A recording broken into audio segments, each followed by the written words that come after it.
सभी जिस लोग तरीके मिलकर। से दो कोचिंग सेंटर के बीच विवाद चल रहा है, एक टीचर को जो है पुलिस ने गिरफ्तार किया है, लेकिन एक टीचर अभी भी पुलिस के पकड़ से बाहर है।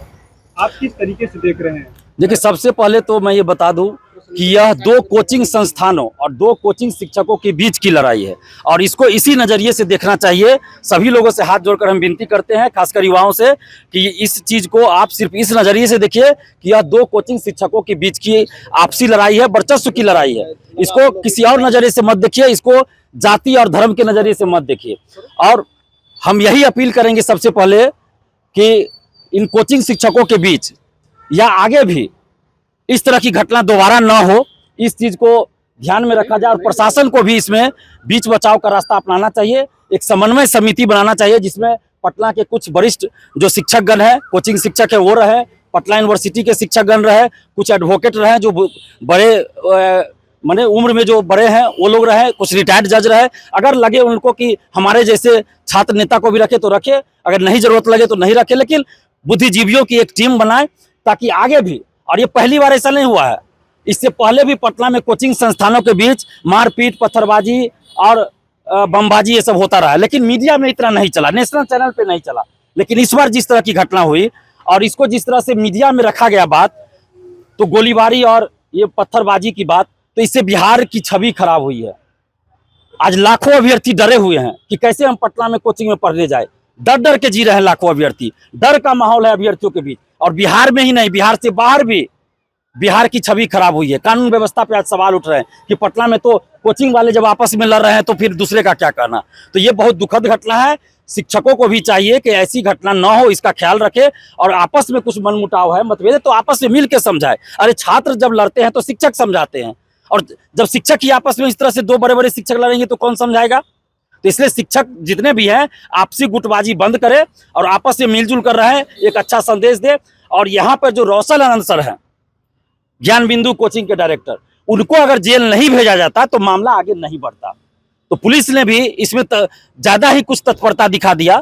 पुलिस को चाहिए था, जिला पटना पुलिस को, कि थोड़ा संयम रखते, सभी पक्षों को सुनते, पूरा जांच अच्छे से करते, 2-3 दिन वेट करते, पूछताछ के लिए लाया गया, उनको छोड़ दिया जाता, फिर पूछताछ के लिए लाया जाता, वेट करते कुछ दिन। लेकिन हड़बड़ी में तो पूछताछ के लिए लाया गया और जेल भेज दिया गया। इसी से मामला बिगड़ गया। और जो रौशन आनंद सर के समर्थक हैं, छात्र हैं, वो अब सवाल कर रहे हैं कि जब रौशन आनंद सर पे आरोप लगा पत्थरबाजी कराने का, जबकि सीसीटीवी फुटेज में रौशन आनंद सर नहीं दिख रहे हैं, तो उनको जेल भेज दिया गया। लेकिन सीसीटीवी फुटेज में दिख रहा है कि खान सर के गार्ड जो है वो फायरिंग किए, तो फिर खान सर को अरेस्ट क्यों नहीं किया गया, जेल क्यों नहीं भेजा गया। ये सवाल रौशन आनंद सर के समर्थक और उनके छात्र छात्राएं कर रहे हैं और वाजिब भी है। हम सरकार से ये मांग कर रहे हैं, जिला प्रशासन, पटना पुलिस से मांग कर रहे हैं कि रौशन आनंद सर को रिहा कीजिए जल्द से जल्द और दोनों शिक्षकों के बीच वार्ता करवाइए और पटना के सभी कोचिंग शिक्षकों के बीच वार्ता करवाइए ताकि आगे इस तरह की घटना न हो। और खान सर को भी चाहिए, देश भर में ही नहीं पूरे विश्व में खान सर प्रसिद्ध है, तो उनको चाहिए था कि बड़ा दिल दिखाते और इस तरह की घटना हुई तो रौशन आनंद सर से डायरेक्ट बात करते कि हाँ रौशन जी, ऐसी तरह की घटना आपके स्टाफ कर रहे हैं, जो उनको समझाए ऐसा क्यों कर रहे हैं। उन्होंने भी ऐसा नहीं किया, तो उनको भी करना चाहिए था। और खान सर पहले बोले कि गोलीबारी हुई है, फायरिंग हुई है, रौशन आनंद सर के स्टाफ ने किया, लेकिन बाद में वो पलट गए। फिर सीसीटीवी फुटेज में आया कि खान सर के ही बॉडीगार्ड और उनके गार्ड स्टाफ कर रहे हैं फायरिंग। फिर बाद में वो कर रहे हैं कि आत्मरक्षा में फायरिंग किया गया। यही बात अगर खान सर पहले बोलते कि आत्मरक्षा में हमारे गार्ड ने फायरिंग किया, तो नहीं बोले। तो अब जो है जिला प्रशासन को भी चाहिए कि रौशन आनंद सर को जल्दी बाहर किया जाए ताकि मामला आगे ना बढ़े, और खान सर को भी। और कुछ लोग ऐसे हैं जो हम पे आरोप लगाते हैं, हिंदू मुस्लिम करने लगे हैं। तो भैया, दिलीप कुमार का इतिहास 11 साल का देख लीजिए। अगर आज तक जाति या धर्म के आधार पे हमने कुछ कहा हो तो हमको फांसी पे लटका दीजिए, कारगिल चौक पे हम तैयार हैं। या कोई भी आंदोलन हमारा देख लीजिए, 11 साल से आंदोलन कर रहे हैं और हर आंदोलन में सभी जाति धर्म के लोग रहते हैं और सभी जाति धर्म की बात होती है। तो इस तरह का आरोप दिलीप कुमार पे मत लगाइए। और एक और चीज, खान सर से और हमारे रिश्ते को लेकर होता है। 17वीं बीपीएससी री एग्जाम के समय हमने बोला था, खान सर के खिलाफ बहुत बोला था, वो उस सिचुएशन के अनुसार हमने बोला था कि खान सर ने सबूत की बात की और सबूत नहीं दिया, तो हमने कहा कि सबूत दीजिए, नहीं दिए, तो वहां पे हमने खान सर का विरोध किया था। और अभी जिस दिन खान सर 10:30 या 10:15 बजे के आसपास जो घटना हुई और सारे चैनलों पे चलना शुरू हुआ था कि खान सर के कोचिंग में फायरिंग, खान सर के कोचिंग में फायरिंग, सारे नेशनल चैनल पे चलना शुरू हुआ। हमको जैसे ही पता चला, फेसबुक हम खोले देखे, हमने तुरंत खान सर को मैसेज किया। अभी भी हम मैसेज दिखा सकते हैं। हमने मैसेज किया खान सर को, उनके बारे में जानकारी ली कि आप ठीक है या नहीं है, क्या हुआ नहीं हुआ। तो उन्होंने बताया कैसे से फायरिंग हुई है। अगर हमको खान सर से पर्सनली कोई दुश्मनी होती तो हम उनको मैसेज क्यों करते उतनी रात को? 11 बजे हम मैसेज किए और 11:30 या 12:15 बजे या 12 बजे वो जवाब दिए हैं। बिल्कुल हमने पर्सनल मैसेज किया है। तो हमारा किसी भी कोचिंग संस्थान या किसी भी शिक्षक, किसी भी नेता से न तो दुश्मनी है न ही कोई दोस्ती है भाई। हम मुद्दे के आधार पे बोलते हैं, छात्र हित में बोलते हैं। और छात्रों के लिए हम आज फिर बोल रहे हैं कि आज जो कोचिंग संस्थानों के बीच इस तरह की बात हुई है तो इससे छात्रों का नुकसान हुआ। इन दो कोचिंग संस्थानों के बीच वर्चस्व की लड़ाई में आज छात्रों का जो सबसे बड़ा मुद्दा था TRE 4, छात्रों का जो सबसे बड़ा मुद्दा था बिहार दरोगा मेंस में पेपर लीक, छात्रों का जो सबसे बड़ा मुद्दा था देश भर में नीट पेपर लीक, वो सारा मुद्दा दब गया। और पूरे देश के चैनल में, नेशनल चैनल तक, लोकल चैनल, यूट्यूब चैनल, अखबार सब में भर गया खान सर वर्सेज रोशन आनंद। तो इससे अभ्यर्थियों को नुकसान हुआ है। अभ्यर्थियों से यही आग्रह करें कि आप एकजुट रहिए और अपने हक के लिए आवाज उठाइए सोशल साइट पे और पढ़ाई करते रहिए। और दोनों कोचिंग संस्थानों से आग्रह करेंगे कि बात को आगे मत बढ़ाइए। उनके जो भी मैनेजमेंट देख रहे हैं, जो भी शिक्षक हैं, सबसे आग्रह करते हैं कि आपस में मिलजुल कर रहिए, भाईचारा बनाइए और छात्रों को सही राह दिखाइए, छात्रों को उकसाइए मत किसी चीज के लिए। और दिलीप जी, जिस तरीके से आप लोग लगातार नौकरी को लेकर के सड़कों पर उतरते थे, हजारों छात्र आपके साथ होते थे, लेकिन आज स्थिति देख रहे हैं कि लगातार छात्र जो है शिक्षक को छुड़ाने के लिए और कई परीक्षाएं होने वाली है। आपने जो TRE 4 की बात कहा, सारे मुद्दे कहीं ना कहीं दबते हुए नजर आ रहे हैं और छात्र परेशान है। एग्जाम होने वाला है, मध्य निषेध का भी एग्जाम होने वाला है, तमाम एग्जाम होने वाले हैं, लेकिन देखिए यही मैंने कहा कि छात्रों को नुकसान हो रहा है और हम हमेशा मुद्दों के आधार पे बोलते हैं, छात्र हित में बोलते हैं। तो अभी भी हमारा यही है कि छात्र हित में काम हो। और एक और चीज जो हम मांग करते हैं सरकार से, सम्राट चौधरी से हाथ जोड़कर विनती है कि आगे इस तरह की घटना न हो, इसके लिए सख्त कदम उठाने की जरूरत है। और कोई भी कोचिंग वाला, चाहे वो पटना का हो या बिहार के किसी जिला में हो, हम तो बिहार की बात अभी कर रहे हैं, तो कानून बनाइए कि कोई भी कोचिंग वाला अगर दावा करता है कि मेरे कोचिंग से इतना रिजल्ट हुआ है तो वो सार्वजनिक करे, रोल नंबर सहित नाम, एड्रेस सब कुछ सार्वजनिक करे और उनके किस कोचिंग, किस बैच में और किस टाइम में उन्होंने कोचिंग किया है वो भी जारी करे और कितना पैसा दिया वो रसीद के साथ जारी करे। और जहां PT मेंस इंटरव्यू की परीक्षा होती है, जैसे BPSC सिविल सेवा, तो वहां वो PT में पढ़ा जो सफल हुआ है, मेंस में पढ़ा या सिर्फ इंटरव्यू में पढ़ा या तीनों में पढ़ा, ये भी जारी करे।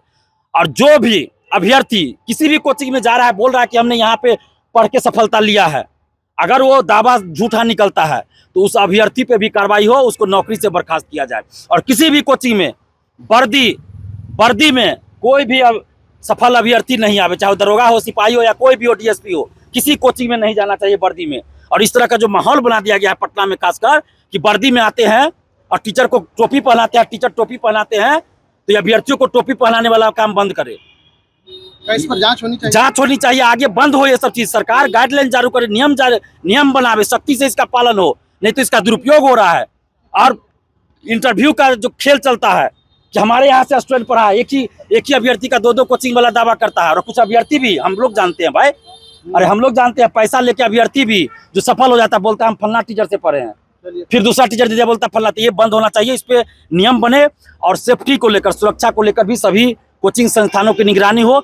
और जहां सुरक्षा मानक नहीं है वहां 10 दिन, 15 दिन, 20 दिन का समय दिया जाए, उतने दिन के अंदर वो सुरक्षा मानक को पूरा करे, नहीं तो कोचिंग बंद हो। 10 दिन, 20 दिन, 1 महीना का समय दिया जाए, ये हम सरकार से मांग कर रहे हैं। अब जिस तरीके की स्थिति बनी हुई है, छात्रों का क्लास सुव्यवस्थित तरीके से नहीं चल रहा है, छात्र परेशान है, इसी बीच आप क्या देख रहे हैं, लगातार जो है कई जगह छात्र इकट्ठे हो रहे हैं, क्या लग रहा है, बहकावे में आ रहे हैं छात्र? देखिए छात्रों को बहकावे में नहीं आना चाहिए, मैं यही कहूँगा, छात्रों को बहकावे में नहीं आना चाहिए। 2 कोचिंग संस्थानों के बीच वर्चस्व की लड़ाई है। आप पढ़ाई पे ध्यान दीजिए, पढ़ाई करते रहिए। और जो भी समर्थक जिनके हैं वो सोशल साइट पे आवाज उठा रहे हैं, ठीक है, उठाइए, लेकिन अपने पढ़ाई पे ध्यान दीजिए। और मैं ये कहना चाहूँगा कि 17वीं BPSC री एग्जाम के समय देख लीजिए, TRE 3 पेपर लीक के समय देख लीजिए, 67वीं BPSC पेपर लीक के समय देख लीजिए कि कौन कौन आपका साथ दिया है। 17वीं BPSC री एग्जाम आंदोलन या नॉर्मलाइजेशन आंदोलन के समय देख लीजिए, यही टीचर एक साथ थे, यही सभी टीचर एक साथ थे। और आज उस समय कोई छोटा भाई बड़ा भाई बन गया था, आज बोल रहे हैं फ्रॉड है तो कुछ है तो कुछ है। तो भाई आप शिक्षकों की लड़ाई में अभ्यर्थियों को नहीं जाना चाहिए। अभ्यर्थी अपना देखे, अपने हक के लिए लड़े, शिक्षक को अपना काम करने दीजिए। वो लोग के पास अपना टीम है, वो लोग लड़ रहे हैं, वो लोग के पास अपना अपना टीम है, वो लड़ रहे हैं। हम जेल में गए तो कौन हमको छुड़ाने आए? हमको छुड़ाने कोई टीचर नहीं आए। लेकिन हम फिर भी कह रहे हैं कि दोनों शिक्षक आपस में मिलकर रहें। दोनों शिक्षक अपने अपने जगह पढ़ाते हैं, दोनों के लाखों समर्थक है, लाखों अभ्यर्थी पढ़ते हैं, तो दोनों शिक्षक मिलजुल कर रहे और आपस में इस तरह से न करें। बिहार की बदनामी इससे हुई है और आगे इस तरह की घटना न हो, इसके लिए सरकार को प्रयास करना चाहिए और कठोर कानून बनाना चाहिए। और कोई भी कोचिंग वाले जो दावे करते हैं कि इतना रिजल्ट हमारे यहाँ से हुआ, इतना रिजल्ट हमारे वहाँ से हुआ, तो उसको सार्वजनिक किया जाना चाहिए। सरकार इस पर नियम बनावे कि वो सार्वजनिक करे कि किस किस का रिजल्ट हुआ है, किस बैच से वो पढ़े हैं, वो नाम लिस्ट सारा चीज जारी करे, बैच का टाइमिंग क्या था, सब कुछ जारी होना चाहिए। चाहे पटना में हो या बिहार के किसी जिले में हो, कोई भी अगर ये दावा करता है तो ऑनलाइन ऑफलाइन दोनों का जारी होना चाहिए। तो ये होना चाहिए, वर्दी में कोई भी किसी कोचिंग में ना जाए। दिलीप जी, एक सवाल है कि आंदोलन के नाम पे बच्चों को सड़क पे लाया जाता है, फिर पिटाई होती है, FIR होता है, तो ऐसे में बच्चे पढ़ेंगे क्या, नौकरी क्या करेंगे, तो क्योंकि उन पर FIR हो जाएगा।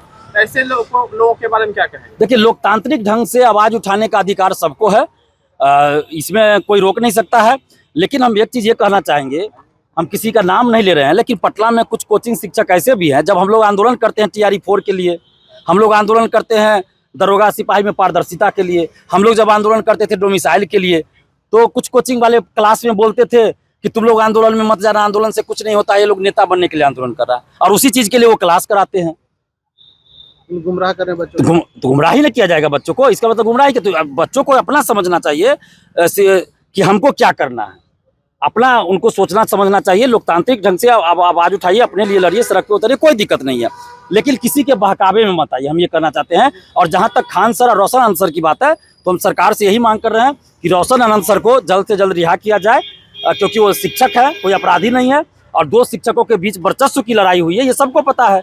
तो जेल भेजा ही नहीं जाना चाहिए ऐसे मामले में। ऐसे मामलों में तो भाई आपस में मिल के मामले का निपटारा होना चाहिए, प्रशासन को भी इसमें पहल करनी चाहिए। आप जेल भेज दिए और दूसरे को आप जेल नहीं भेज रहे थे, इसके चलते भाई दूसरा गुट तो नाराज होगा ही ना, ताकि समर्थक तो दोनों के हैं, खान सर के भी समर्थक है, रोशन आनंद सर के भी समर्थक है। लेकिन इस लड़ाई को, जो कोचिंग शिक्षकों के बीच वर्चस्व की लड़ाई है, इन दोनों कोचिंग शिक्षकों के बीच की ही लड़ाई रहने दीजिए, इसको किसी धर्म या जाति की दृष्टि से नहीं देखना चाहिए। धन्यवाद।